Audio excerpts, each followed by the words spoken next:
자, 오늘은 마태를 부르신 예수님에 대해서 같이 말씀을 나누도록 하겠습니다. 예수님께서 12 제자를 이렇게 뽑을 때, 확정시킬 때 예수님이 밤새도록 기도하셨어요. 밤새도록. 누가복음 6장 12절 13절에 보면 같이 한번 읽어보겠습니다. 이때 예수께서 기도하시러 산으로 가사 밤이 새도록 하나님께 기도하시고 밝음에 그 제자들을 부르사 그 중에서 12를 택하여 사도라 칭하셨으니. 그러니까 예수님이 한꺼번에 12명을 딱 뽑은 게 아니고요. 처음에 네오브를 부르고 그다음에 또 네일을 부르고 또 한 명 이렇게 해가지고 나중에 12 제자를 이렇게 확정을 하시게 됩니다. 예수님의 제자 중에는 4명의 어부 출신이 있었어요. 자, 누구죠? 베드로, 야고보, 요한, 또 한 명, 안드레. 그 4명이 어부 출신입니다. 어부 출신. 그들이 다 베드로를 육지에 대고 모든 것을 버려두고 예수님을 이렇게 따르게 되었죠. 그런데 이 네 어부와 더불어서 또 한 명의 제자를 이렇게 부르시게 되는데 누구냐면 바로 마태입니다. 근데 이 마태는 세리 그리고 창녀 이런 사람들을요. 그 당시에 죄인의 대명사, 죄인들의 대명사, 죄인들의 대명사예요.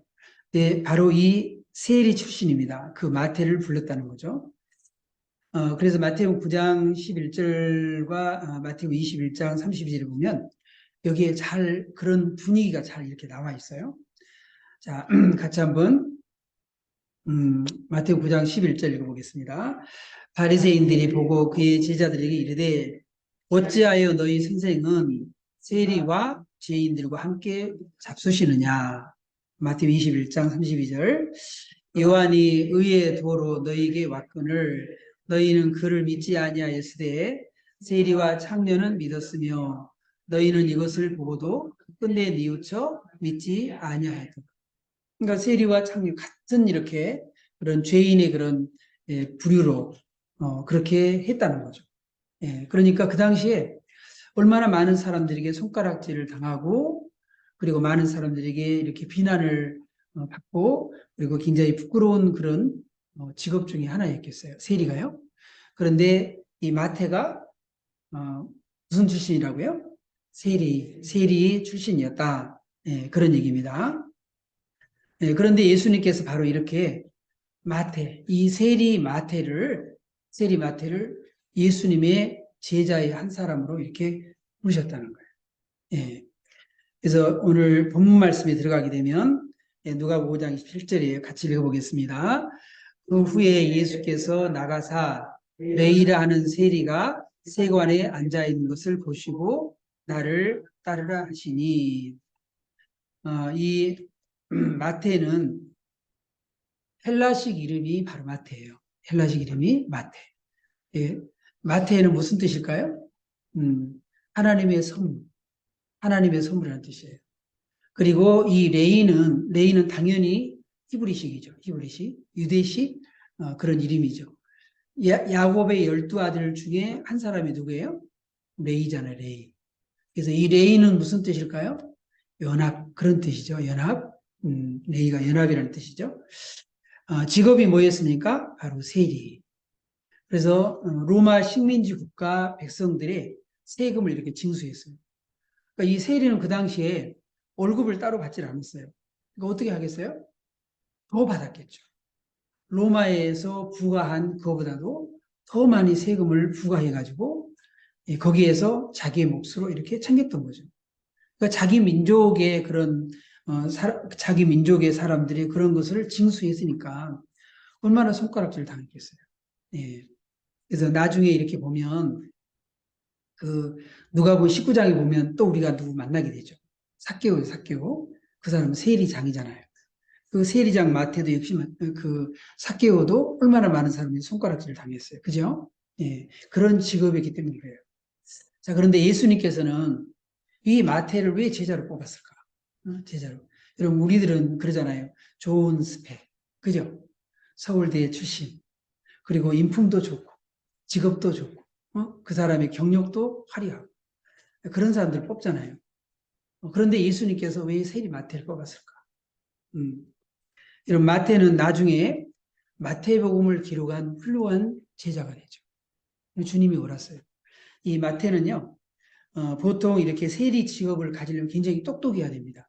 보통 2, 3개 국어. 여러분들 지금 몇 개 국어 하세요? 그런데 이 세리의 직업을 가지려면요, 두세 개 외국어 정도는 할 수 있어요. 네? 네. 그렇게 아주 똑똑한 그런 사람이었습니다. 그러니까 나중에 이 마태가 마태복음이라고 하는 이 어마어마한 그런 복음을 이렇게 기록을 하지 않습니까? 예. 이 마태도 선택을 받았을 때 앞서 그 어부들, 네 명의 그 어부들처럼 모든 것을 버리고 다 예수님을 따랐어요. 자, 누가복음 5장 28절이죠. 같이 읽어보겠습니다. 그가 모든 것을 버리고 일어나 따르니라. 그러니까 예수님을 이렇게 따르는 사람들의 특징을 보면요. 모든 것을 다 버리고 예수님을 쫓아요. 어, 이 마태의 오직 관심은 뭐였겠어요? 돈이었겠죠. 나는 돈을 벌어야 해. 이런 생각 가지고 항상 돈을 쫓아다녔겠죠. 근데 그것을 다 버리고, 그리고 이 마태는 예수님을 따랐다는 거죠. 누가복음 16장 24절에 보면 그랬습니다. 누구든지 나를 따라오거든 자기를 부인하고 자기 십자가를 지고 나를 쫓을 것입니다. 자기가 좋아했던 거, 자기가 사랑했던 거, 자기가 관심을 가졌던 거, 자기가 그동안에 가졌던 모든 가치관, 그런 거 다, 세상의 가치관 다 버리고 예수님을 쫓는 거. 이것이 바로 제자라는 거죠. 예. 그리고 이 마태는요, 친구들을 모아서 예수님을 위해서 뭘 열었을까요? 예, 잔치를 열었습니다. 이 마태도 역시 마찬가지로 누가복음 19장에 나오는 삭개오처럼 굉장히 힘들고 외로웠을 거예요. 그죠? 모처럼 이 마태는 친구들을 이렇게 모아서 같이 잔치를 벌였고, 그리고 이 마태는 굉장히 그때 마음이 기뻤으리라고 여겨집니다. 여러분, 예수님의 제자들의 특징이 보면요. 저 예수님 너무 좋아요. 나 예수님 따라다닐래요.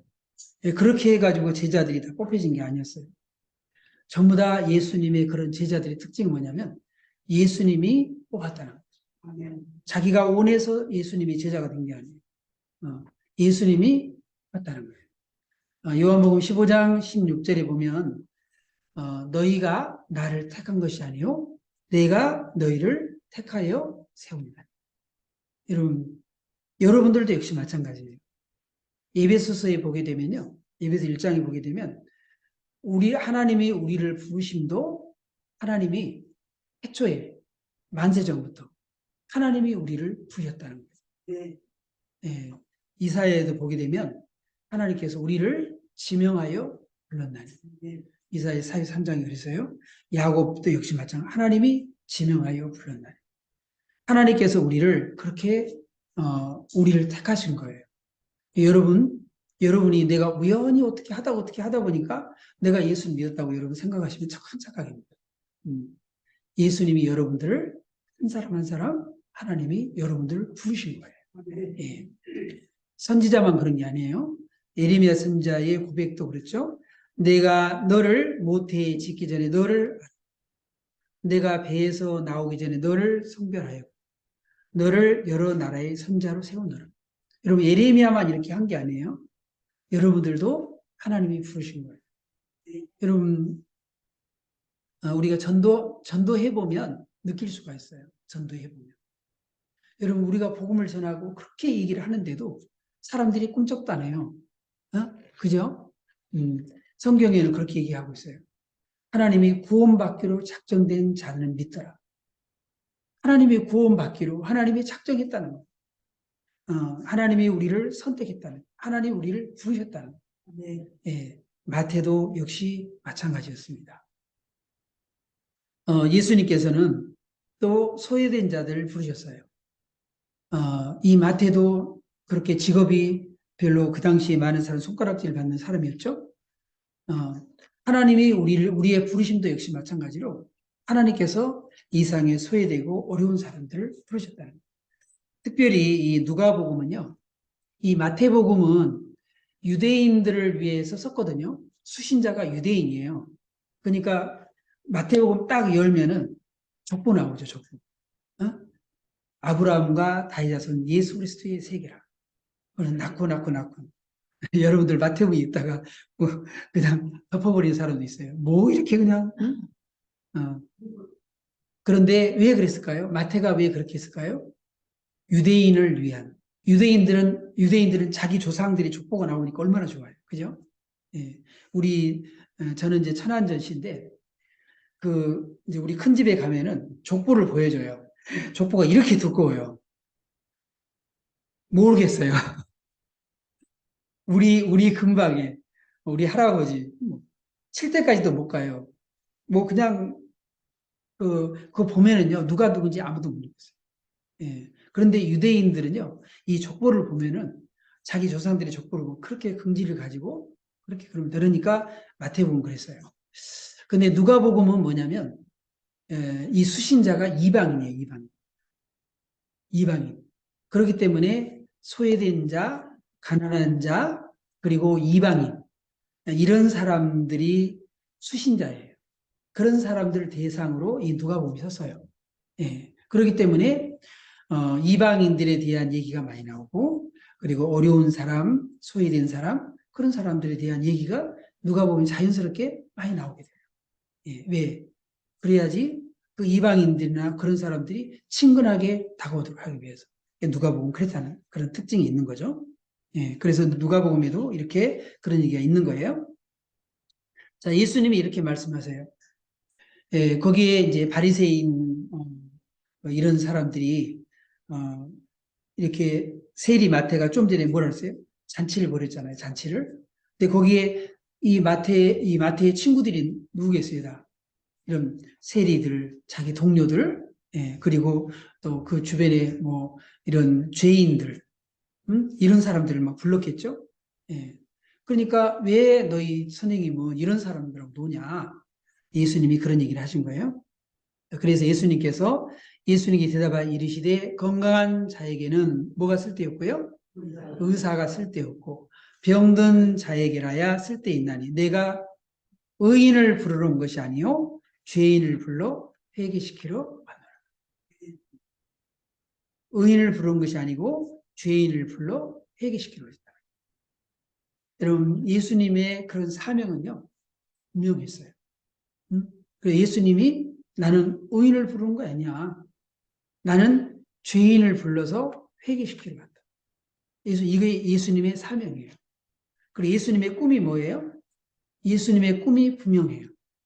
예. 예수님의 꿈도 역시 마찬가지로 유대인들만 구원받는 것이 예수님의 꿈이 아니에요. 어? 예수님은 이스라엘이라는 그 나라를 제사장의 나라로 삼고 모든 이방인들이 모든 족속 모두가 다 구원받는 게 예수님의 꿈이에요. 그래서 마태복음 마지막에 보면 뭐라 그랬어요? 너희는 가서 모든 족속으로 제자를 삼아 아버지와 아들과 성령으로 세를 주고 내가 너에게 분부한 무엇을요? 네, 모든 것을 가르쳐 지키게 하라. 세상 끝날까지 내가 너희와 함께 있느니라. 예수님의 꿈은 뭐예요? 유대인만 구원받는 게 아니라 모두 이방인들 그리고 죄인들 모두가 다 구원받는 것이 예수님의 꿈이에요. 이렇게 예수님의 그런 핵심 가치는 아주 분명했다는 거죠. 예, 그러니까 여러분 예수님이 제자로 이렇게 불리셨지만은 그들도 예수님이 가졌던 사명, 예수님이 가졌던 꿈, 예수님이 가졌던 핵심 가치 거기에 같이 합해야 되겠죠. 그리고 마태도 처음에는 사명이 꿈이 핵심 가치가 불분명했지만 예수님과 3년 동안 훈련 받으면서 어떻게 됐겠어요? 예수님과 같은 마음, 같은 비전, 같은 꿈을 꾸게 되는 거죠. 여러분, 우리가 성경을 배우는 이유도 역시 마찬가지예요. 우리들도 바로 예수님의 비전과 사명, 핵심 가치, 이것이 우리가 같아져야 한다는 거죠. 여러분, 여기 종교 지도자를 보세요. 그것이 같지 않기 때문에 비전, 핵심 가치가 같지 않기 때문에 항상 예수님의 행동이 못마땅한 거예요. 여러분, 우리가 이렇게 신앙생활 하면서 만약에 성경과 예수님의 그런 뜻과 자꾸 이게 못마땅하면 어떻게 돼요? 나중에 삐끗해지겠죠? 예수님 12제자 중에 누가 그랬어요? 가룟 유다가 그랬죠. 가룟 유다가 3년 동안 따라다녔는데 이게 안 된 거예요. 그러니까 나중에 어떻게 돼요? 가룟 유다가 결국은 예수님을 배반하고 떠나게 됩니다. 네. 근데 종교 지도자들도 그 당시에 그랬어요. 예수님의 그런 것들이 못마땅했던 거죠. 자, 누가 5장 30절 읽어보겠습니다. 바리새인과 그들의 서기관들이 그 제자들을 비방하여 이르되 너희가 어찌하여 세리와 죄인과 함께 먹고 마시느냐. 예. 바로 이것이 똑같지 않기 때문에 그들이 예수님과 함께 할 수 없었던 이유가 되는 거죠. 예. 여러분, 예수님은 소외된 사람들을, 예수님은 그런 사람을 불쌍히 여기고 모든 죄인 구원받는 거라 그랬잖아요. 그 당시에 손가락질을 받는 사람 중에 한 사람이 뭐냐면 사마리아 사람이에요. 근데 여기 사마리아 여자는요, 그 가운데 또 남편을 5명이나 뒀어요. 자, 요한복음 4장 18절 보겠습니다. 너에게 남편 5이 있었고 지금 있는 자도 내 남편이 아니니 내 말이 참되도다. 예. 예수님이 이 사마리아 여인의 모든 걸 다 알고 계셨어요. 예. 그래도 불구하고 예수님은 이 사마리아 여자를 예수님은 구원하기 위해서 예수님 모르셨겠어요? 일부러 예수님은 이 사마리아 여인을 구원하기 위해서 여기서 기다리셨던 거죠. 네.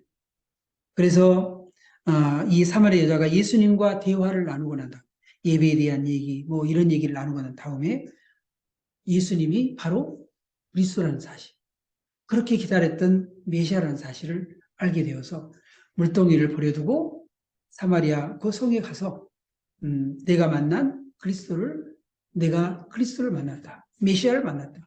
와보라라고 이 사마리아 여자가 물동이를 버려두고 전도자가 됐죠. 예.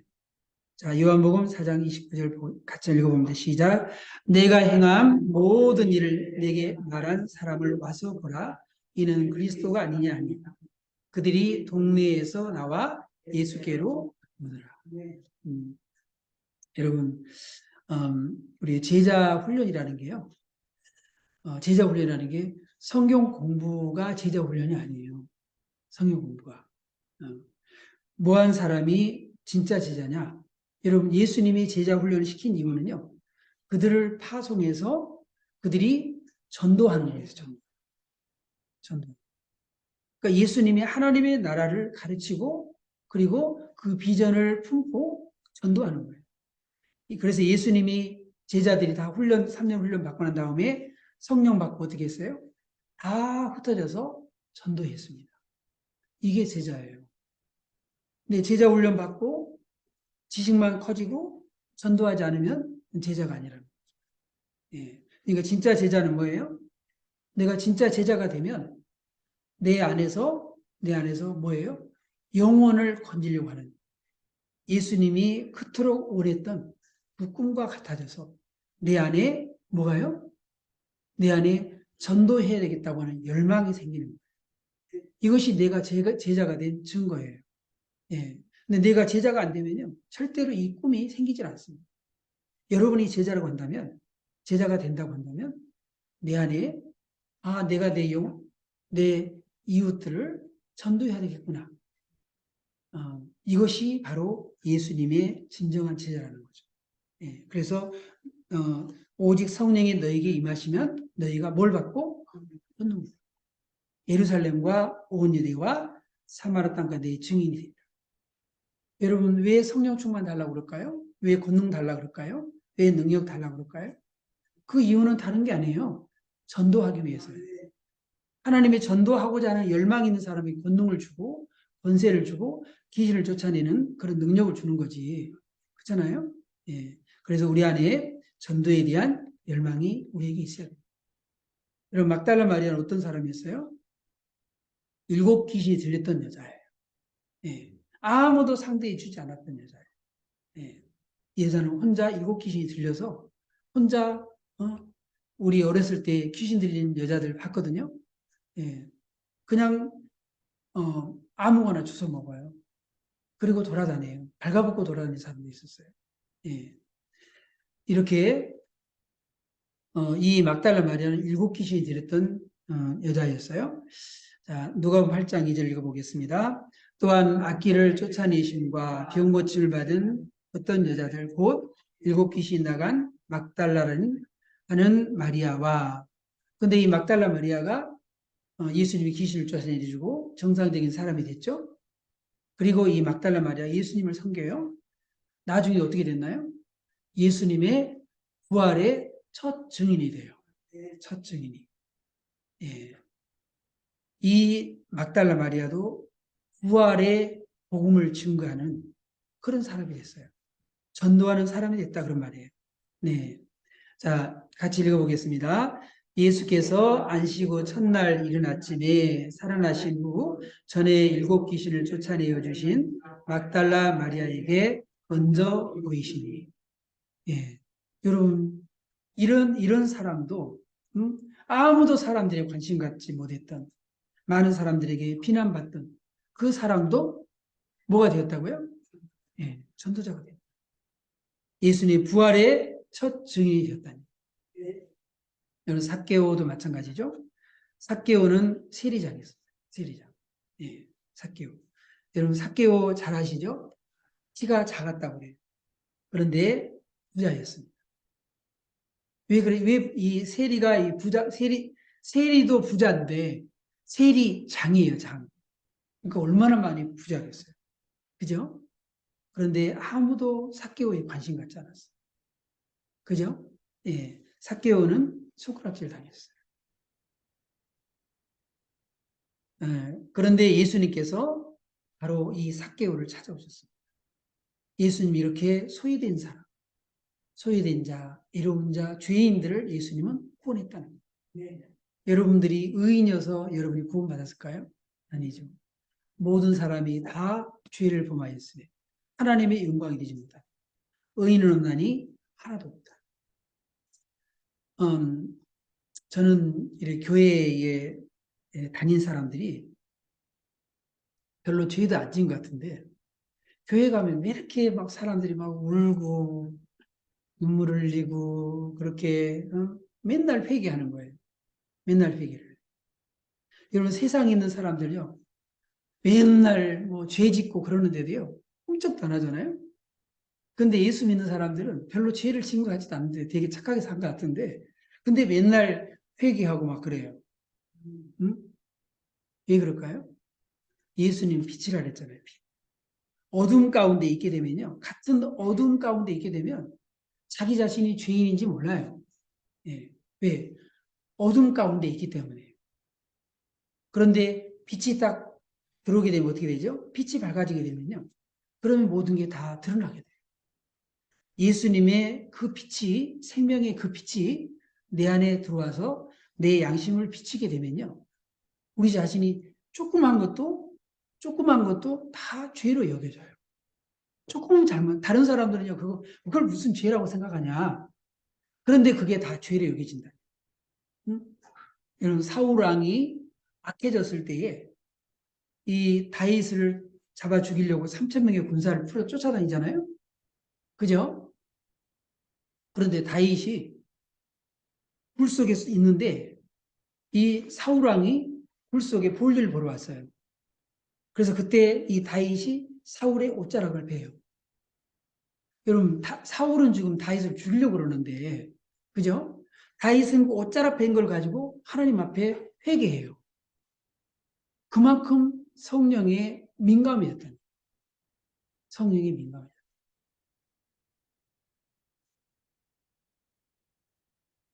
게하시가 나만 장군을 따라가가지고 이 엘리사가 어떻게 했어요?